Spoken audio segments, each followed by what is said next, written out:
인도에서 시작된 델타 바이러스 광범위한 확산 추세 속에 이젠 브라질을 넘어 러시아까지 장악을 마치고 국내에서 또한 한 달 만에 검출률이 15배 이상 증가하며 그 무시무시함을 몸소 증명하고 있습니다.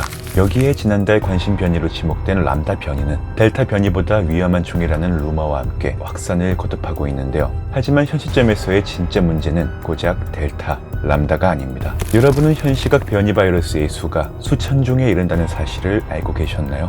우리 몸의 면역 체계가 새로운 바이러스에 맞서도록 만드는 백신. 그러나 백신의 개발보다 빠른 돌연변이의 탄생과 확산 속에서 우리에게 승산은 있는 걸까요? 바이러스의 현실과 우리의 미래. 오늘 준비한 영상 지금 바로 만나보겠습니다.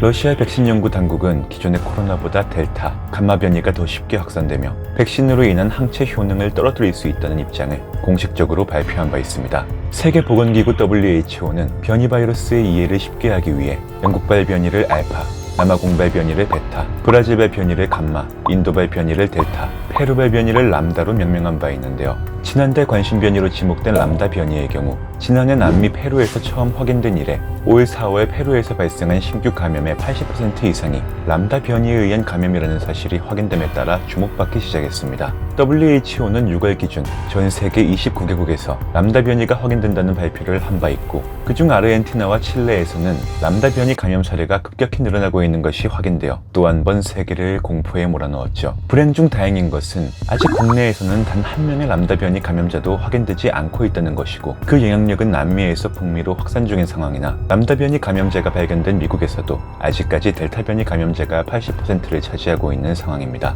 다만 현 시각 인도발 델타 변이가 여러 나라의 대유행을 이끌고 있는 만큼 향후 델타를 포함하여 기존 바이러스보다 압도적인 변이의 탄생은 충분히 가능한 일인데요. 그렇다면 이러한 변이 바이러스가 대체 왜 탄생하는 건지, 왜 일반 코로나 바이러스보다 더 위험한 것인지를 가볍게 살펴보겠습니다. 기본적으로 바이러스는 우리 몸 안 세포를 감염시키며 셀 수 없이 많은 자기복제 과정을 거칩니다. 이 과정에서 가끔씩 오류를 발생시키고 소위 말하는 돌연변이가 탄생하게 되는데요. 코로나 바이러스는 지금까지 여러분이 아는 종류 외에도 수천 종의 변이 바이러스가 발생했고 이러한 변이 가운데 독성이 강화되고 전염력이 높아진 일부 종이 출현하게 됩니다. WHO는 그중 약 50여 종의 바이러스를 주시하고 있는 상황이며 이러한 위험종은 앞으로도 종식 전까지 계속해서 나타날 전망인데요. WHO는 전파력과 치명률 등을 고려해 코로나19 바이러스 변이종을 우려 변이와 관심 변이 두 가지 유형으로 분류하고 있습니다. 독성과 전염력이 강하면서도 백신이나 치료제가 듣지 않을 수 있는 변이종이 바로 우려 변이, 세계 공중보건에 위협이 될 수 있는 단계의 변이종인 관심 변이인데요. WHO는 지난 5월 31일 우려 변이에 속하는 4가지 변이종과 관심 변이에 속하는 7가지 변이종을 발표했으며 이때 영국, 남아공, 브라질, 인도에서 발견된 변이종들에게 각기 알파, 베타, 감마, 델타라는 이름을 붙였습니다. 관심 변이에는 엡실론, 제타, 에타, 세타, 아오타, 카파라는 이름이 붙어 있으며 최근 추가된 람다는 전염성을 더 높이는 다중 돌연변이를 가지고 있는 것으로 알려져 있기도 한데요. 셀트리온은 코로나19 바이러스의 변이 상황을 실시간으로 모니터링하며 현재 개발 중인 치료제를 보완하고 있으며 특히 우려 변이에 대한 중화 기능을 강화하고 있습니다. 이 과정에서 우리에게 기쁜 소식은 셀트리온이 코로나 항체 치료제 레키로나의 감마 변이 바이러스에 대한 동물 효능 시험 결과 유효성을 확인한 것이고 현재 진행 중인 델타 변이 바이러스에 대해서도 7월 내 동물 효능 시험 결과를 발표한다는 겁니다. 감마 변이의 경우엔 코로나에 감염된 실험용쥐 55마리를 대상으로 레키로나를 투입한 결과 바이러스 수치가 크게 감소함은 물론 체중 감소 방어 효과 등의 임상적 개선 효과가 확인되었고 특히 사람 치료 용량 대비 낮은 용량 투여 시에도 바이러스 제거 효능이 입증됨은 물론 실험용 쥐의 경우 생존율에서도 레키로나 투여군 생존율은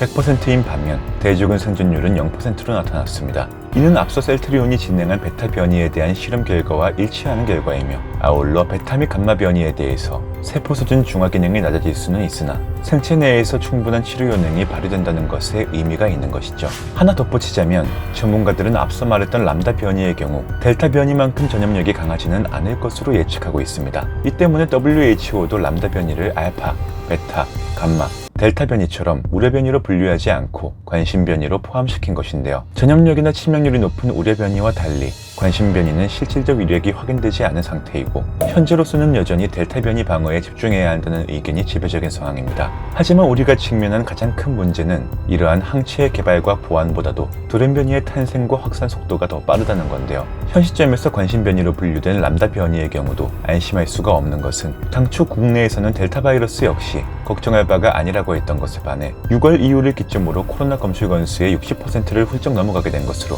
변이 바이러스의 변이와 확산은 언제나 예측 범주를 벗어나는 경우가 다반사라는 겁니다. 언젠간 변이의 끝에 오메가 변이까지 나올 것이라는 얘기가 되겠죠. 그렇다면 백신의 개발과 접종은 과연 의미가 없는 것으로 봐야 할까요? 한국보건의료연구원과 대한의학회 연구 결과에 따르면 아스트라제네카와 화이자, 모더나 백신의 접종이 완료된 경우 알파, 델타, 베타, 감마 등의 바이러스에 대한 유증상 감염 예방, 입원 및 예방에 있어 효과를 발휘하는 것으로 확인되었으며 해당 연구에 따르면 1회 접종 완료 시 변이 바이러스 감염으로 인한 입원 및 사망을 적게는 78%에서 크게는 96%까지 감소시킬 수 있는 것으로 나타났습니다. 고로 숫자만을 놓고 보자면 바이러스가 변이를 거듭하더라도 감염자의 비율 자체는 점차 줄어들 수밖에 없게 된다는 건데요. 고로 중요한 건 백신의 수급량을 확보하는 것이고 몇몇 미친놈들을 단체로 감금하여 무인도로 유배 보내야 하는 것으로 판단할 수 있겠습니다. 오늘 준비한 영상은 여기까지입니다. 하루하루 불안한 소식의 연속이지만 우리는 결국 정복해낼 것이라 믿어 의심치 않습니다. 그때까지 자기 건강은 자기가 잘 지켜야 함을 명심하시기 바라며 여러분 잊지 마시고 꼭 백신 접종하세요. 오늘 내용이 유익하셨다면 구독과 좋아요 한 번씩 꾹 클릭해 주시고 이상으로 스릴루팡이었습니다. 오늘도 시청 감사드립니다.